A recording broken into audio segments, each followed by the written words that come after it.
Alors, on a une belle quinzaine de minutes ensemble pour parler d'actualité et ce ne sont pas les sujets, je vous dis ça tous les matins, mais effectivement, ce ne sont pas les sujets qui manquent. Mais d'abord, sur la scène régionale, un investissement, on apprenait ça hier, 2 millions de dollars pour la station touristique Massif du Sud qui poursuit ses investissements. Écoutez, on a, probablement que vous vous souvenez du temps où il y avait la station Grande Coulée à Saint-Paul, il y avait Massif du Sud, il y avait la Crapaudière et le Mont-Rignal. Et ces 4 stations-là, il me semble que ça en faisait beaucoup là, pour la petite région là, que ça couvrait. Mais là, maintenant, on a vraiment une belle station touristique à Saint-Philémon. C'est la station touristique Massif du Sud, donc 2 millions d'investissements. Et ils poursuivent leurs investissements parce que ça va bien. Pourquoi? Parce qu'il y en a moins. Puis, les adeptes, là, moi, je suis jamais allé parce que on dit que c'est quand même une station intermédiaire pour les intermédiaires. Il y a des pistes pour les débutants aussi, ne vous en faites pas, mais spécialisée particulièrement pour les intermédiaires, alors qu'ici à Montmagny, Saint-Paul était plus un centre familial là, pour les débutants, ce que j'étais. Alors, c'est une belle station de ski et aussi, bien, comme je le mentionnais, c'est que c'est une des rares ou des seules stations, d'après moi, avec le gabarit tel qu'on le connaît pour le Massif du Sud. Donc, une belle station de ski.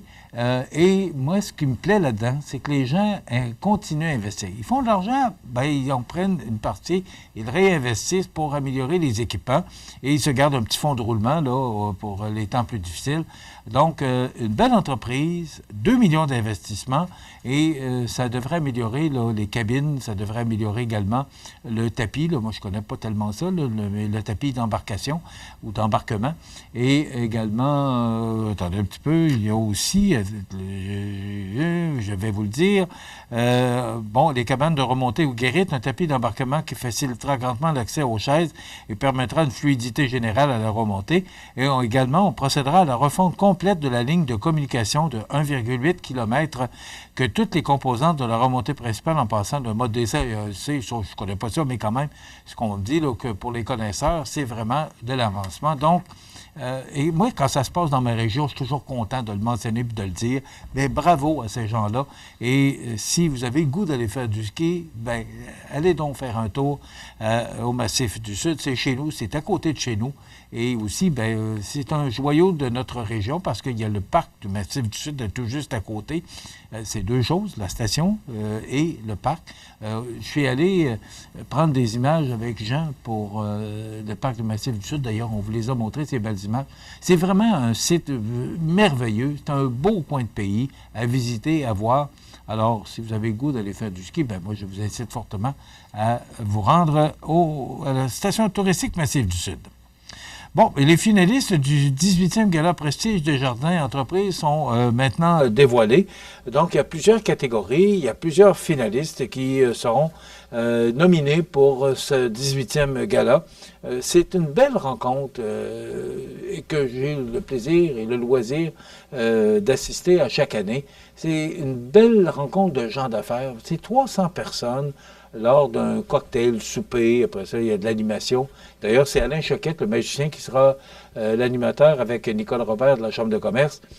Une belle soirée de retrouvailles, une belle soirée de rencontres avec les gens d'affaires de la région. Donc, ça va se dérouler le 7 novembre prochain et il est le temps pour vous de voter là, pour l'entreprise de l'année, l'employé de l'année. Vous avez le droit autant que les autres. Vous avez tout simplement, vous allez sur la page Facebook de la Chambre de commerce de Montmagny et vous avez le droit de voter là, pour l'employé de l'année. Il y a, attendez un petit peu, je vous dis ça, il y a pour le vote, là, l'équipe de travail de l'année, l'employé de l'année et l'entreprise coup de cœur de l'année. Donc, comme vous êtes des consommateurs et vous êtes des gens de la région, bien, vous avez le droit de voter.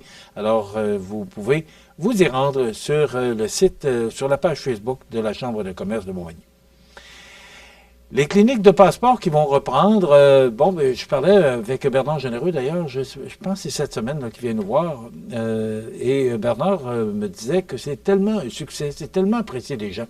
Et vous savez qu'en tenant ces cliniques de passeport-là, une à Montmagny puis une à Rivière-du-Loup, là, et ça va être le 18 octobre à Montmagny et le 16 octobre à Rivière-du-Loup, c'est que moi, je suis déjà allé pour renouveler mon passeport, je suis allé à Québec. Alors, j'ai rempli tous les documents. Et il a fallu que je me rende à Québec, dans un gouvernement fédéral, dans un bureau fédéral, pour faire remplir et faire approuver mon passeport. Puis après ça, ben, ça prend 4 à 6 semaines. Alors là, on n'a plus besoin d'aller à Québec. Grâce à l'équipe de Bernard Généreux, ben, on fait ça à Montmagny ou à Rivière-du-Loup, là, selon quel endroit vous demeurez. Et ça prend quelques minutes, simplement, apporter les bons documents, là, parce que ce qu'on nous dit, c'est que vous devez absolument conseiller d'accompagner le requérant pour authentifier l'identité de ce dernier. Donc, ça prend quelqu'un pour vous identifier. Et aussi, c'est que ça prend le certificat de naissance non plastifié. Puis également, ça prend vous devez avoir les coordonnées complètes de 2 personnes qui ne sont pas membres de votre famille et qui vous connaissent depuis plus de 2 ans. Donc ça, c'est important. Et après ça, ben, vous devez prendre de 4 à 6 semaines là, pour la livraison de votre passeport, mais vous n'avez plus besoin d'aller à Québec. On sait qu'aller à Québec de ce temps-ci, là, avec le pont de Québec qui est quasiment toujours fermé, avec la circulation, puis à Lévis, là, ça bloque tout le temps dans le coin de Monseigneur Bourget jusqu'à Lévis, là. Alors, pourquoi vous mettre dans la circulation alors que vous pouvez faire ça à Montmagny? Donc, c'est le 18 octobre à l'Espace citoyen à Montmagny pour obtenir votre passeport. Le vieux Colisée de Québec pourrait ne pas être démoli. Je ne sais pas pourquoi, on ne sait pas trop quoi faire. Bon, ça fait quand même près d'une dizaine d'années qu'on a le centre Vidéotron. Et on se pose encore la question. Et je suis allé voir, juste parce que je savais que j'allais vous en parler ce matin, je suis allé voir, savoir l'ancien forum, de quoi il est... Qu'est-ce qui est devenu l'ancien forum? Bien, l'ancien forum s'appelle maintenant le Forum Pepsi. Et il sert, il y a des arcades, il y a des salons de quilles, il y a des cinémas là-dedans, il y a toutes sortes d'événements ou d'outils de divertissement là, pour les gens qui veulent s'amuser. Et pourquoi on ne fait pas ça? Parce que on sait que là où est situé le Colisée de Québec, on sait que c'est un endroit là, avec le centre Vidéotron à côté, Place de la Cité. C'est pas Place de la Cité, comment on appelle? Non, c'est Pavillon de la Jeunesse, c'est à côté, Jean. Mais, en tout cas, le coin où est le Colisée, là, c'est un endroit où il y a plusieurs événements là, pour toutes sortes de divertissements. Pourquoi on ne ferait pas comme on fait avec le Forum et au lieu de démolir, parce qu'on parle de plusieurs millions de dollars, le centre de foire, c'est ça. Alors, pourquoi on ne procéderait pas au même titre que le Forum? Parce que ce qu'on nous a dit, c'est que ça coûte plusieurs millions pour détruire le Colisée de Québec, alors que cet édifice-là est encore bien solide. Ça a une soixantaine d'années, peut-être plus les années 50, mais quand même, on pourrait peut-être juste y donner un petit peu d'amour et pouvoir organiser. Puis même, ça pourrait être la ville qui prenne le Colisée, qui puisse faire exactement, suivre l'exemple du Forum de Montréal, et ça pourrait être de l'argent qui rentre dans les coffres. Pourquoi pas que les villes puissent trouver des moyens pour aller chercher plus d'argent, autre que les taxes, puis les permis. Ça donnerait un plus à la ville. Je ne sais pas si on a le droit de le faire. Là. Je ne sais pas si c'est dans les règles de l'art pour une ville de faire ou d'avoir un tel bâtiment avec de l'argent qui rentre, mais pourquoi pas? En tout cas, c'est une idée. 1942. 49. OK? Alors, ça fait 55 ans. 49, c'est 75 ans. Alors, il a 75 ans, le Colisée de Québec, 1949. M. Legault fait beaucoup parler de lui avec son histoire là, des demandeurs d'asile. Il veut que les déménagements soient obligatoires. Il y a 160 000 demandeurs d'asile et il voudrait qu'il y en ait 80 000 qui partent et qu'il aille s'établir dans le reste du Canada, dans les autres provinces. Alors, malgré les critiques et les entraves possibles à la Charte des droits et libertés de la personne, le premier ministre du Québec, François Legault, persiste et signe. Ottawa doit obliger la moitié des demandeurs d'asile à quitter le Québec. C'est pas chose facile et on sait que le ministre Robert Girard a voulu essayer de baisser la pression un petit peu. Ils ont dit, ben là, voyons donc, on les mettra pas dehors, puis on est là, puis on va supporter ces gens-là. Mais quand même, là, pourquoi, quelle mouche a piqué le premier ministre là, pour que tout d'un coup, à Paris, que là, il déclare que les demandeurs d'asile, 50% des demandeurs d'asile doivent quitter le Québec. Ben, c'est encore une histoire qu'on n'a pas fini d'entendre parler. D'ailleurs, le premier ministre, je pense qu'il revient aujourd'hui. Mélania Trump défend le libre choix. Et c'est un peu surprenant. Mais est-ce qu'avec les Trump, il est permis de se poser des questions sur les stratégies? Elle soutient le droit à l'avortement, une position qui contraste avec celle détenue en général par les républicains, dont son conjoint, Donald Trump. Alors, l'ex-première dame des États-Unis soutient fermement le droit à l'avortement dans ses mémoires à paraître mardi. Selon le Guardian, une prise de position inattendue sur un sujet brûlant pour la présidentielle à laquelle son mari Donald Trump est candidat.